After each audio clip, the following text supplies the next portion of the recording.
What's the value of belonging to a true community? Therefore, the value in building community.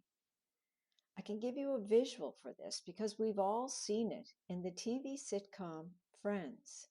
This is a group of very different people, each with their own interesting and lovable quirks, who come together and end up supporting one another, being there for one another, caring about one another. The theme song really captures it well. I'll be there for you when the rain starts to fall. There are two kinds of community, really. There's the kind of community that forms during a crisis. That's the rain falling. But the best kind of community is the one that's already there before the rain starts to fall, so that you know you have this group to rely on. You know that they're there for you. When my son passed, a friend said to me, there's a grief support group.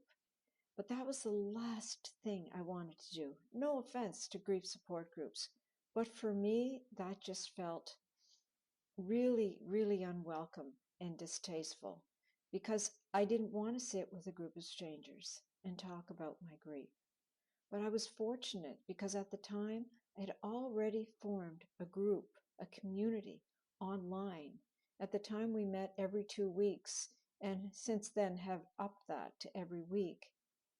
And that was what got me through. A community can get you through the worst times in life. And though we don't like to think about it, we all go through things in life that are very difficult and challenging. I mean, that's just life. That's what it is to be alive. But if you have a community, it's different.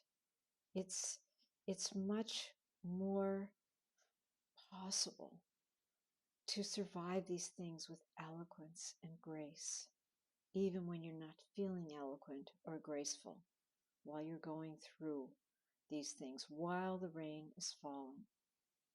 Build a community now when you don't need one. Scott Peck, author of The Different Drum, said that crisis communities rarely last once the crisis has passed. But real, organically grown community, a group of committed people who come together and decide to build community together, that can last as long as the people want it to last. It's well worth learning how to build, and it's not that hard. I took almost 3 years to put it in a book for you so that it would be simple to understand and not a great read. It's a step-by-step guide.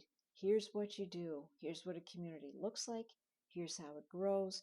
Here's how you can facilitate this process with your family, your friends, in your workplace.